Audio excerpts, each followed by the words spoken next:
এখন থেকে পলিথিনের ব্যবহারে আর কোনো ছাড় দেওয়া হবে না। পলিথিন ও প্লাস্টিকের ব্যাগ পাওয়া গেলে সাথে সাথেই কঠোর ব্যবস্থা নেওয়ার হুঁশিয়ারি দিয়েছেন পরিবেশ, বন ও জলবায়ু উপদেষ্টা। রোববার রাজধানীতে পলিথিনের বিকল্প পাটের ব্যাগ বাজারজাতকরণ কার্যক্রমের উদ্বোধনী অনুষ্ঠানে তিনি এসব কথা বলেন। জানান, এখন থেকে পলিথিনের ব্যবহার বন্ধে নিয়মিত বাজার তদারকি করা হবে। ওয়ালটন এখন দেশের সীমানা পেরিয়ে পৌঁছে গিয়েছে 50টিরও বেশি দেশে। ওয়ালটন, ঘরে ঘরে বিশ্বজুড়ে। পণ্য কেনাকাটার পর এভাবেই ভোক্তার হাট হয়ে পৌঁছায় ঘরে, পরে তা ছড়িয়ে যায় সবখানে, তৈরি করে পরিবেশ দূষণ, যা রোধে সম্প্রতি পলিথিন ব্যাগ বন্ধের উদ্যোগ নেয় সরকার, যা কার্যকর হয়নি এখনো। এমন অবস্থায় পলিথিনের ব্যবহার বন্ধে কঠোর অবস্থানে যেতে চায় সরকার।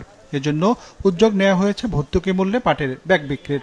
দেশের ক্ষুদ্র আর মাঝারি উদ্যোক্তাদের তৈরি এসব ব্যাগ সরবরাহ করা হবে রাজধানী ঢাকায়। এর পরের ধাপে চট্টগ্রামে শুরু করা হবে এই কার্যক্রম, যা একে একে ছড়িয়ে দেওয়া হবে সারা দেশে।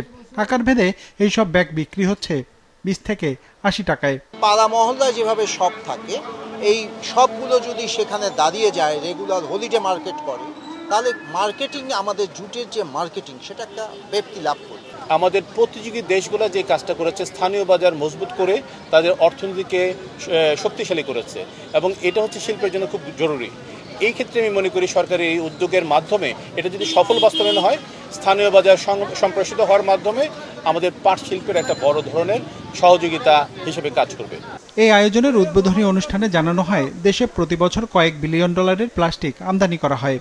বিপরীতে পাট ও পাটজাত পণ্য রপ্তানি হয় 100 কোটি ডলারের নিচে।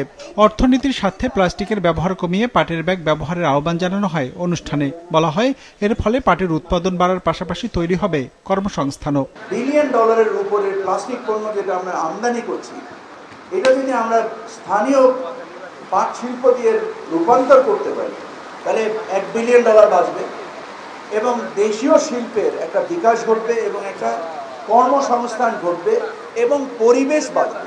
দেশীয় শিল্প রক্ষায় সব ধরনের প্লাস্টিক বন্ধের পক্ষে নয় সরকার। যেসব প্লাস্টিক ব্যাগ শুধুমাত্র একবার ব্যবহার হয়, সেসবই বন্ধ করা হবে বলে জানানো হয় অনুষ্ঠানে। প্লাস্টিকের বিস্তার ঠেকাতে নিয়মিত অভিযান চালানো হবে বলেও জানানো হয় এ সময়। আপনারা যারা এই সরকারি আইন মানবেন না, হয়তো এটার জন্য একটা সময় দিবেন। আমরা এটাকে অ্যাভেলেবেল করার জন্য যতটুকু যৌক্তিক সময় দরকার, এই সময়ের পরে সরকার খুব কঠোর অবস্থান নেবে যে পাটের ব্যাগ ছাড়া অন্য কোনো ব্যাগ বা প্লাস্টিকের ব্যাগ কোনোভাবে গ্রহণ করা হবে না। আমরা কিন্তু নিয়মিত এখন থেকে বাজার পরিদর্শন করব। এইবার আর কিন্তু কোনো ছাড় নাই। এখন কারো কাছে আমরা পলিথিন পেলে সেই পলিথিন আমরা সিজ করে নিয়ে যাব। প্রাথমিক পর্যায়ে টিসিবির 60টি ডিলারের মাধ্যমে পাটের তৈরি এসব ব্যাগ বিক্রি করা হবে রাজধানী ঢাকায়। রঞ্জিবুল মিজান, বিজনেস রিপোর্ট, মাছরাঙা টেলিভিশন।